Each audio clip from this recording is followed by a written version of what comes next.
बहू का 9वां महीना। सुमित्रा जी की बहू रितु प्रेग्नेंट थी और अब उसकी प्रेगनेंसी का 9वां महीना चल रहा था। रितु का पति देवेश उसका काफी अच्छे से ख्याल रखता था, लेकिन प्रेगनेंसी अपने आप में ही एक अलग ही वक्त होता है जब एक औरत कई तरह के बदलावों से गुजरती है। शरीर के साथ साथ उसके अंदर बहुत सारे इमोशनल चेंजेस भी आते हैं और रितु इन सब चीजों से गुजर रही थी। इसीलिए कई बार वो बहुत परेशान हो जाती थी। उसे बार बार बहुत मुश्किलों का सामना करना पड़ रहा था। एक दिन अचानक शाम के वक्त रितु जोर जोर से रोने लगी। अरे रितु बेटा, क्या हुआ? तुम रो क्यों रही हो? कुछ नहीं मम्मी जी, बस बहुत परेशान हो रही हूँ मैं। हाँ बेटा, वो तो मुझे भी दिख रहा है, तभी तो रो रही हो तुम। लेकिन परेशानी के पीछे की वजह तो बताओ, आखिर बात क्या है? किसी ने कुछ कहा क्या तुमसे? नहीं मम्मी जी, किसी ने कुछ भी नहीं कहा, बस ऐसे ही मेरा मन कर रहा है रोने का। अरे बेटा, ये क्या बात हुई? रोने का मन कर रहा है? अरे तुम माँ बनने वाली हो, अगर इस तरह रहोगी ना तो बच्चा भी रोने वाले नेचर का पैदा होगा। तो फिर मैं क्या करूं मम्मी जी? मुझे बता अपने दिल की बात, मेरे साथ शेयर कर कि क्या परेशानी है।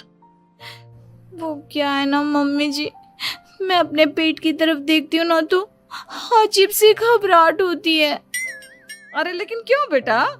तुम्हारे पेट में तो तुम्हारा आने वाला बच्चा है, इसे देखकर तुम्हें खुश होना चाहिए।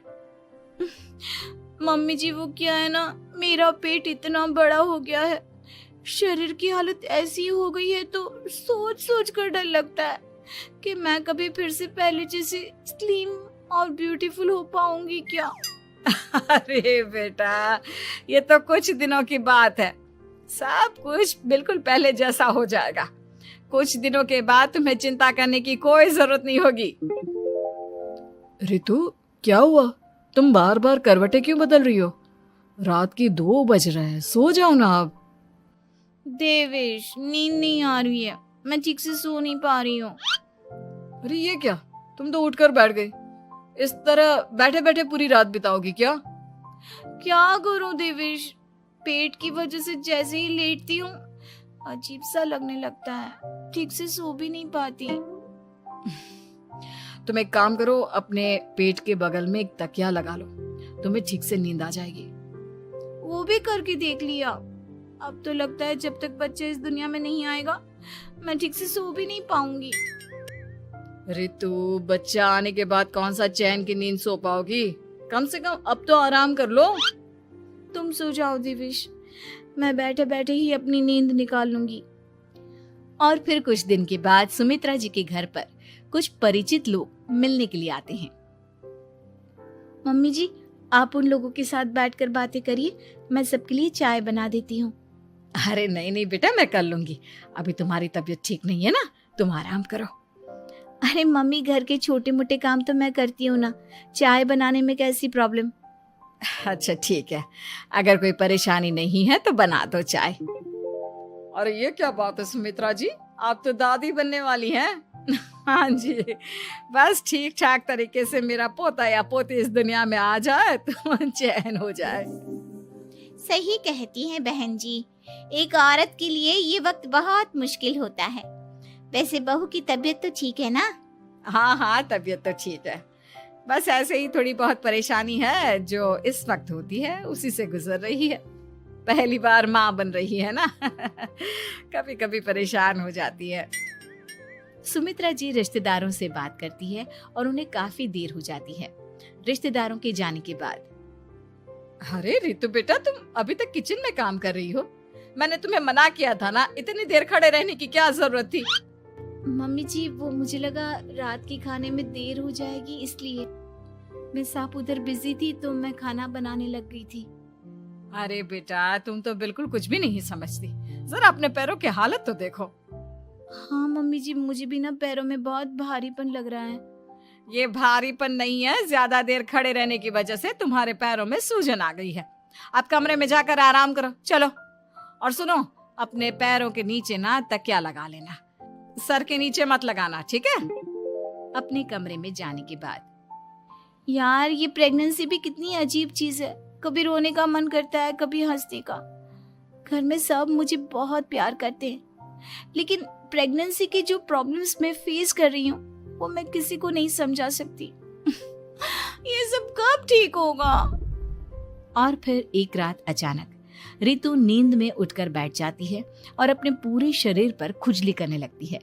देवेश की आंख खुलती है और वो रितु को इस तरह खुजली करते हुए देखता है। अरे क्या हुआ रितु, तुम ठीक तो हो ना? पता नहीं क्यों देवेश, लेकिन अचानक से पूरे शरीर में खुजली हो रही है। दिखाओ जरा मुझे। अरे लेकिन तुम्हारे शरीर पर तो कोई मच्छर के काटने की या किसी तरह के रैशेस भी नहीं है, फिर खुजली क्यों हो रही है? लगता है ये भी प्रेगनेंसी की कोई नई प्रॉब्लम है। अरे अरे परेशान मत हो, मैं मम्मी को बुला कर लाता हूँ। सुमित्रा जी के आने के बाद अरे क्या बात है बेटा, इस तरह क्यों खुजली कर रही हो? अचानक से क्या हो गया तुम्हें? मम्मी जी ऐसा लग रहा है जैसे सर से पैर तक पूरे बदन में मच्छरों ने काट लिया हो। अरे लेकिन इसमें रोने की क्या बात है, चुप हो जा, सब ठीक हो जाएगा। हाँ मैं बहुत परेशान हो गई हूँ, बस अब जल्दी से बच्चा इस दुनिया में आ जाना चाहिए ताकि मुझे इन सारी प्रॉब्लम से मुक्ति मिले। ऐसा नहीं कहते रितु, माँ बनना तो दुनिया की सबसे बड़ी खुशखबरी है और ये सारी परेशानियां तो सबके साथ होती है। जानती हूँ, लेकिन फिर भी क्या करूँ, रात को सो नहीं सकती। कभी पेट भर के खाना खा लेती हूँ तो उल्टी करने का मन करता है। ज्यादा देर खड़ी हो जाती हूँ तो पैर में सूजन आ जाती है। ज्यादा देर बाहर घूमने भी नहीं जा सकती वरना टॉयलेट की प्रॉब्लम। ये सब कब ठीक होगा? कुछ दिन और बीत गए और अब तक रितु का 9वां महीना खत्म होने का वक्त आ गया था।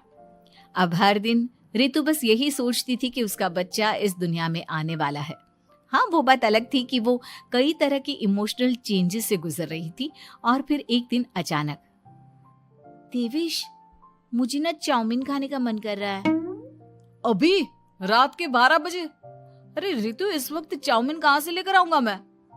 किसी होटल में फोन करो ना, कोई तो डिलीवर करता होगा ना इतनी रात को। नहीं नहीं रितु, इतनी रात को कोई डिलीवर नहीं करता, तुम कल खा लेना, मैं कल तुम्हारे लिए लेकर आऊंगा बस।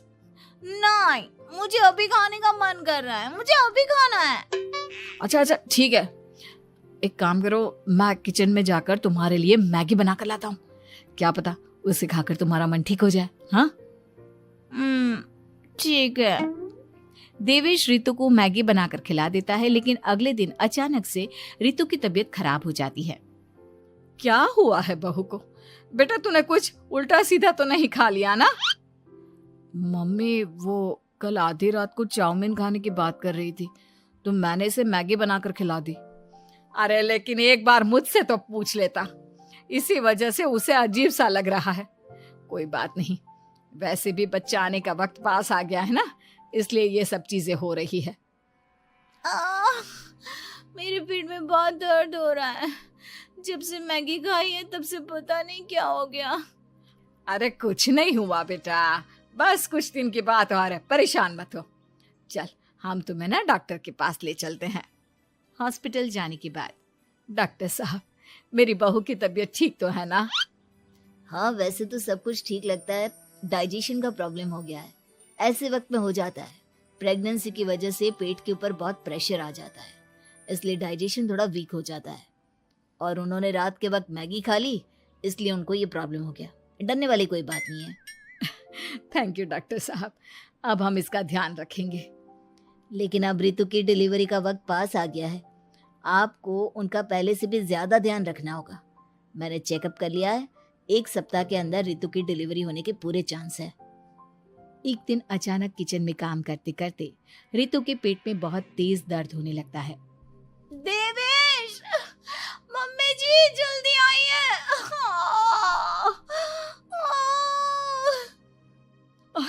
अरे क्या हुआ बहू, क्या हुआ तुम्हें? बहुत दर्द हो रहा है मम्मी, मेरे पेट में बहुत तेज दर्द हो रहा है, मुझसे खड़ा भी नहीं रहा जा रहा। इधर आ जाओ रितु, मैं तुम्हें बेड पर लिटा देता हूँ, सब ठीक हो जाएगा।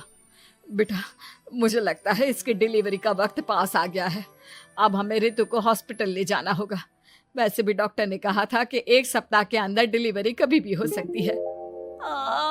मुझे बहुत दर्द हो रहा है, ऐसा लग रहा है जैसे मैं मर जाऊंगी। प्लीज मुझे बचा लो देवेश। अरे रितु, घबराओ मत, ऐसा कुछ नहीं होगा।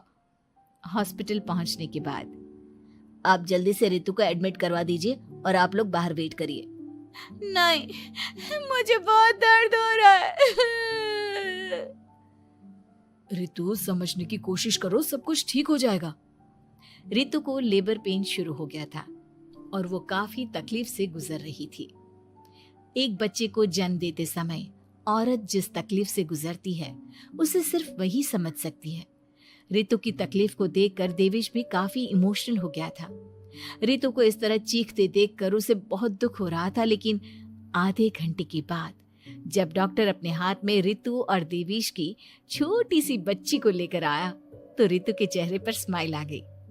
रितु, ये देखो, तुम्हारी और मेरी नन्ही सी बेटी। ये तो एकदम परी की तरह दिखती है। दिखेगी क्यों नहीं, एकदम तुम पर गई है ना, इसलिए।